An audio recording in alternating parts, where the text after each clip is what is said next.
அம்மா, நான் இது மாதிரி ஃபெதர் கட் பண்ணிக்கலான்னு இருக்கேம்மா. எனக்கு நல்லா இருக்கும்ல? நீ ஃபெதர் கட்டும் பண்ண வேணாம், குயில் கட்டும் பண்ண வேணாம். நீ கல்யாணம் பண்ணிட்டு போயிட்டு உன் புருஷன் வீட்டுல போய் எந்த கட் வேணா பண்ணிக்கோ. நீ மொட்டை கூட அடிச்சுக்கோ, நான் கேட்க மாட்டோம். இங்க அது மாதிரிலாம் பண்ணக்கூடாது. எல்லாத்துக்கும் ஏதாவது சொல்லிக்கிட்டே இருக்கச்ச. மா ஃபெதர் கட் தான் வேணான்னு சொல்றேன். காலேஜ் ட்ரிப்புக்கு வெஸ்டர்ன் ட்ரெஸ் எடுத்து கொடுமா. வெஸ்டர்ன் ட்ரெஸ்ஸும் வேணாம், எதுவும் வேணாம். சுடிதார் போட்டுட்டு போ, அதான் லட்சணமா இருக்கும். கல்யாணம் பண்ணிக்கிட்டு உன் புருஷனோட ட்ரிப் போவல, அப்ப வெஸ்டர்ன் ட்ரெஸ்ஸா போட்டுட்டு போ. பசிக்குதுமா, சாப்பாடா தருவியா இல்ல அதுவும் புருஷன் வீட்டுல போய் சாப்பிடுன்னு சொல்றவியா? இரு இரு எடுத்துட்டு வரேன். அந்த பன்னீர் ஃப்ரை பண்ணிருக்கேன்ல, அது கொஞ்சம் அதிகமா வச்சு எடுத்துட்டு வாமா. உக்காந்துகிட்டே என்ன வேலை வாங்கு. நான் பக்கத்து வீட்டு ஆண்டியோட வெளியே போயிட்டு வரேன். மார்க்கெட் போயிட்டு கோயில் போயிட்டு வர லேட் ஆகும். நீ சாப்பிட்டுட்டு போனே நோண்டாத, தட்டை கழுவி வை. மொட்டை மாடியில துணி காயுது, எடுத்து மடிச்சு வை. வீட்டெல்லாம் பெருக்கு.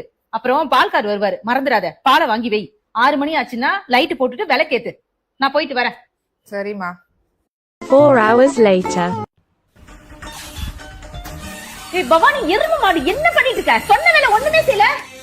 நீங்க தானமா சாப்பிட்டு முடிச்சுட்டு எல்லா வேலையும் பண்ண சொன்னீங்க. எட்டு தொடக்க மாட்டியா?